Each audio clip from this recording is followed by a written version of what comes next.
यहाँ से शुरू होते हैं हमारे मतदान अधिकारी द्वितीय के कर्तव्य। हमारे मतदान अधिकारी द्वितीय अक्सर ऐसा कहते हैं कि हमारे पास सर बहुत काम है, काम सभी के पास है और आप सब एक टीम है। तो बात करते हैं द्वितीय मतदान अधिकारी की। द्वितीय मतदान अधिकारी 17 क रजिस्टर 17A ये इन्हीं के पास रहता है। अमिट शाही लगाने का कार्य यही करते हैं। मतदाता पर्ची जारी करने का कार्य भी यही करते हैं। और यहीं आपको बता दें कि यदि मतदान अधिकारी द्वितीय महिला हैं तो आने वाली पर्दानशी महिलाओं की जांच यानी कि चेहरा देखकर पहचान भी यही करेंगी। यहाँ आपको ये क्लियर कर देना चाहेंगे, यदि मतदान अधिकारी द्वितीय महिला नहीं है तो इस कंडीशन में महिलाओं की पहचान कौन करेगा? वहाँ तैनात महिला पुलिसकर्मी। आप उन्हें बुला लेंगे और पर्दानशी महिलाओं की पहचान उनसे कराएंगे। तो आइए पढ़ते हैं द्वितीय मतदान अधिकारी की जो ड्यूटीज़ हैं। मतदान अधिकारी द्वितीय 17 क के रजिस्टर के स्तंभ कॉलम में निर्वाचक की भाग संख्या और क्रम संख्या दर्ज कराएगा। आइए हम इसकी आपको फोटो दिखाएं, ये कैसा दिखता है। तो देखिए ये है 17 क रजिस्टर। ऊपर में ये डिटेल्स हैं, कहाँ आप चुनाव कराने गए हैं, ये सब आप आसानी से भर लेंगे। अब तक लगभग पीठासीन महोदय को तो याद भी हो गई होंगी, क्योंकि वो सारे प्रारूप एक रात पहले भर रहे हैं।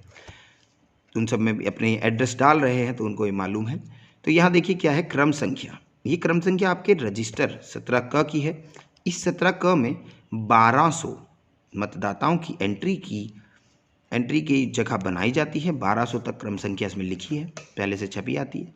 इसके बाद पहला जो कॉलम है वो कहता है निर्वाचक नामावली में निर्वाचक की क्रम संख्या, यानी कि जो निर्वाचक नामावली आपको दी गई है 3 प्रतियों में, उसमें इस वोटर की क्या क्रम संख्या है। अगला पॉइंट कहता है कि निर्वाचक अपने साथ कौन सा वैकल्पिक दस्तावेज अपनी जो पहचान करा रहा है, पहचान के तौर पे लाया है। ये कौन है, कौन से हैं भाइयों? ये दोस्तों उन्हीं में से हैं 12+1 एपिक। यदि वो वोटर आईडी कार्ड लाता है तो केवल EP लिख देंगे। इनके अलावा 12 दस्तावेजों में से जो भी वो लाया है उसकी शॉर्ट फॉर्म या उसका पहला नाम लिख देंगे। पैन कार्ड में जैसे पैन लिखा है, DL, ड्राइविंग लाइसेंस में DL लिखा है, और आखिरी की 4 डिजिट लिख दीजिए।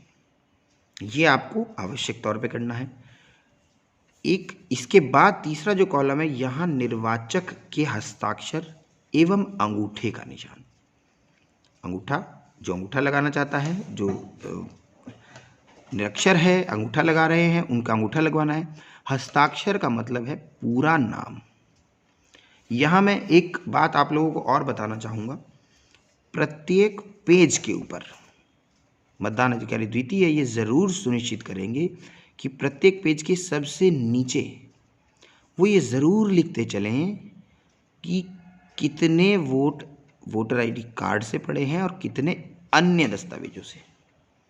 क्योंकि जो PS05 अभी आने वाले उसमें आने वाली है, जो रिपोर्ट पीठासीन को बनानी है, उसमें बहुत आसानी हो जाती है। कितने vote epic voter ID card से बने, प्रत्येक पेज पे ये लिखते चलें नीचे। एपिक जैसे मान लीजिए एक पेज के ऊपर 10 ऐसे मतदाता बने हुए हैं, 10 वोट के लिए कॉलम बना है, क्रम संख्या 10 तक है। इसमें से 6 वोट एपिक से पड़े हैं, 4 वोट अन्य से। तो आप नीचे EP लिखकर -6 अदर या अन्य लिख सकते हैं और -4 प्रत्येक पेज पे आप ये लिख लेंगे तो इतनी आसानी हो जाएगी पीठासीन महोदय को ये बनाने में कि कितने एपिक से, क्योंकि 3-4 जगह इसका जिक्र होता है कि कितने वोट एपिक से पड़े और कितने इसके अलावा। आखिरी कॉलम है टिप्पणियों का कॉलम। ये अलग अलग प्रकार की टिप्पणियां हैं, आगे आने वाली हैं। देखिए इसमें ASD तो लिखा ही हुआ है, मत देने से मना किया, और लास्ट में EDC लिखा है। EDC का जिक्र हमने पोस्टल बैलेट के समय भी किया था। इलेक्शन ड्यूटी सर्टिफिकेट होल्ड, जिनके पास इलेक्शन ड्यूटी सर्टिफिकेट है और वो वहीं के मतदाता हैं जहां उनकी ड्यूटी लगी है। ऐसा एक्सेप्शन होता है, बहुत कम होता है। कई बार ऐसा महिलाओं के केस में देखा गया है। इसके बारे में भी हम आपको अभी डिटेल। लगभग सभी कर्मचारियों को उनकी ट्रेनिंग करते समय, प्रशिक्षण के समय ही प्रशिक्षण कक्षाओं में ये सुविधाएं मिल जाती हैं कि वो अपने मत का प्रयोग पोस्टल बैलेट से कर लें। फिर भी कुछ प्रकरण में महिला मतदान अधिकारियों की ड्यूटी उनके गृह निर्वाचन क्षेत्रों में हो सकती है जहां वे मतदाता के रूप में दर्ज हों। इन्हें निर्वाचन ड्यूटी प्रमाण पत्र, यही है ईडीसी, जारी किया जाएगा। उस स्थिति में वे उस मतदान केंद्र पर व्यक्तिगत रूप से मतदान करेंगी जहां वे निर्वाचन ड्यूटी पर तैनात हैं। यदि किसी अन्य कारणवश उनकी मतदान में ड्यूटी या रिजर्व में ड्यूटी निरस्त की जाती है या लगने के बाद नहीं होती, तो निर्वाचन ड्यूटी प्रमाण पत्र निर्वाचक नामावली की चिन्हित प्रति में उनके नाम के विरुद्ध बनाई जाएगी। उन्हें मतदान करने के अधिकार से वंचित नहीं किया जाएगा। ऐसे व्यक्ति, चाहे वे निर्वाचन ड्यूटी पर निर्वाचन अधिकारी हों या अन्य कोई लोकसेवक जिनके नाम निर्वाचन ड्यूटी प्रमाण पत्र जारी किया गया है, को अपना मत किसी भी मतदान केंद्र पर देने का अधिकार है, एक ऐसे मतदान केंद्र को छोड़कर जिसमें उसे निर्वाचन ड्यूटी प्रमाण पत्र जारी किया गया है, परंतु उस मतदान केंद्र को सम्मिलित करते हुए जिसमें वह मूलतः ड्यूटी हेतु तैनात है। तो आई थिंक ईडीसी का आपको बिल्कुल क्लियर हो चुका है कि ये ईडीसी क्या है। तो आइए दोस्तों, इसके पहले वाली स्लाइड पे हम पहुंचते हैं जहां इसकी डिटेल्स लिखी हुई है। तो ये जो मतदान अधिकारी द्वितीय हैं, ये सुनिश्चित करेंगे कि वो 17 क रजिस्टर में सारी एंट्रीज प्रॉपर फिलअप करेंगे। एएसडी मतदाता के अंगूठे का निशान ज़रूर लेंगे। ये ही अमिट स्याही लगाते हैं। अब अमिट स्याही कैसे लगती है? अमिट स्याही नाखून से खाल की ओर, ये हमारी उंगली है, इसके ऊपर यहाँ से इस प्रकार नीचे से ऊपर की ओर बाएं हाथ की तर्जनी उंगली पर ये अमिट स्याही लगाई जाती है। ये मेरा बायां हाथ है, हो सकता है आपको दायां नज़र आ रहा हो, बट ये मेरा बायां हाथ है। आप अपना बायां हाथ समझ सकते हैं।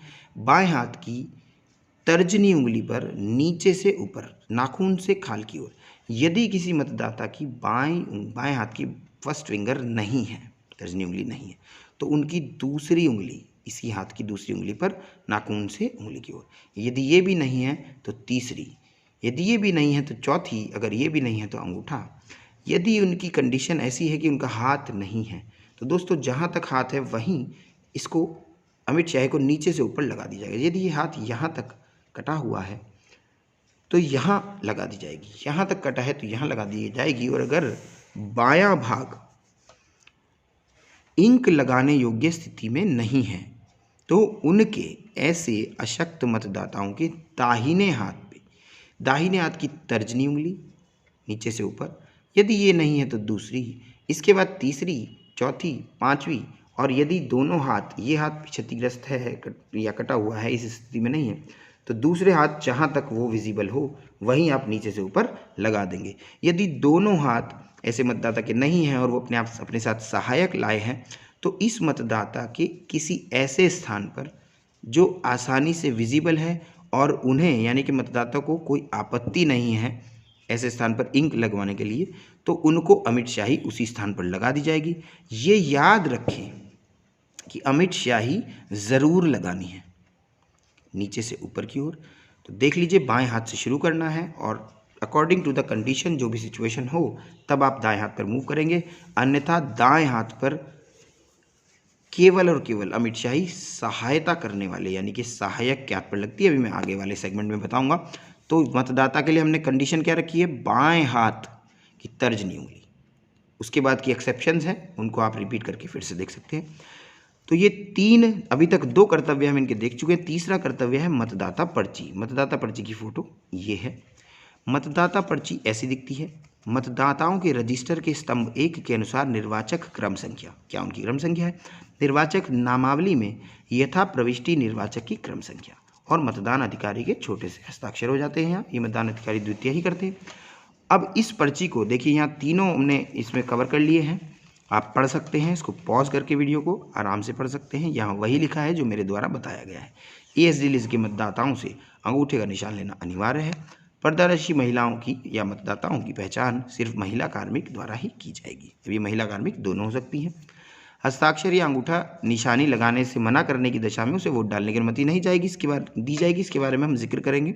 नियम 49(ओ) के तहत ऐसा मतदाता यदि 17 क में एंट्री कर दे और करने के बाद ये मतदाता मना कर दे, अपनी एंट्री तो ये कर चुका है, क्योंकि मैंने आपको बताया है कि 17 क में जो एंट्री होगी ऐसे मतदाता का वोट कंट्रोल यूनिट में ज़रूर पड़ेगा, परंतु इस मतदाता ने वोट डालने से मना कर दिया है।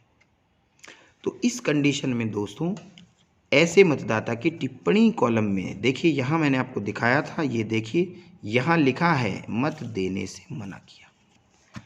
ये नियम 49 ओ के तहत ऐसा मतदाता आता है जो मत देने से मना कर देता है। तो यहाँ आप एंट्री कर देंगे, प्रॉपर इनके साइन करा लेंगे, ये सुनिश्चित कर लेंगे कि आपने इनसे नोटा का जिक्र भी किया, इनको बताया नोटा के बारे में, फिर भी ये मत नहीं डालना चाहते थे तो हमने टिप्पणी लिख दी। आगे चलकर इस मत का जिक्र 17C मतपत्र लेखा में किया जाएगा, क्योंकि इस मत को हमें घटाना होगा, क्योंकि ये हमारी 17C में नहीं 70C में लिखा जाएगा। मतपत्र जो लेखा तैयार कर रहे हैं उसके अंदर इसका जिक्र होगा, इस हिसाब से जिक्र होगा। 17 क में इसकी एंट्री हो गई, परंतु कंट्रोल यूनिट में ये मत नहीं बढ़ा है, तो देयर इज़ अ मिसमैच। इसको क्लियर करने के लिए 17 क में इसका जिक्र होगा। यहाँ ये चीज़ याद रखिएगा कि ये जो वोटर है, कुछ मतदाता ऐसे भी आते हैं इस वोटर जैसे ही, जो एंट्री कर देंगे या तो एंट्री करते समय इंक लगवाने से मना कर रहे हैं, या किसी कर्मचारी या कर्मी से बदतमीजी कर रहे हैं, अभद्रता कर रहे हैं, या आपकी यानी कि पीठासीन महोदय की बात नहीं मान रहे हैं, इंक लगाते हैं, पहुंच देते हैं, कुल मिलाकर ये किसी प्रकार की उद्दंडता करते हैं। तो इस कंडीशन में पीठासीन महोदय भी मतदाता को वोट डालने से मना कर सकते हैं, रोक सकते हैं। 49M नियम 49M के तहत ऐसे मतदाता जिन्हें मत कास्ट करने से रोक दिया गया क्योंकि ये उद्दंडता कर रहे थे, तो ऐसे मतदाता का जिक्र भी 17C में होगा, क्योंकि इनकी एंट्री 17 क में हो चुकी है। देखिए एंट्री से पूर्व कुछ भी होता है, यानी कि लिखित आपके पास जो आप रिटर्न बना रहे हैं उससे पूर्व कुछ भी होता है, कोई बात नहीं।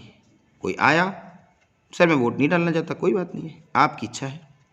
परंतु जब आप कार्रवाई कर चुके हैं, मतदान अधिकारी प्रथम अपनी पहचान उसकी पहचान कर चुका है, अपना कार्य कर चुका है, आप अमिट शाही लगा चुके हैं, एंट्री कर रहे हैं और वो उद्दंडता करता जा रहा है, तो ऐसी कंडीशन में पीठासीन महोदय भी मतदाता को मत डालने से रोक सकते हैं, और इसके लिए नियम 49M है। इसको भी मतपत्र लेखा 17C से घटा दिया जाएगा, अभी हम इसका जिक्र आगे करने वाले हैं। तो ये तीनों कर्तव्य इनके पूरे हुए। लास्ट में देखिए लिखा है ASD लिस्ट के मतदाताओं से अंगूठे का निशान लेना अनिवार्य है। ये यहाँ पे दिखाया गया है कि किस प्रकार से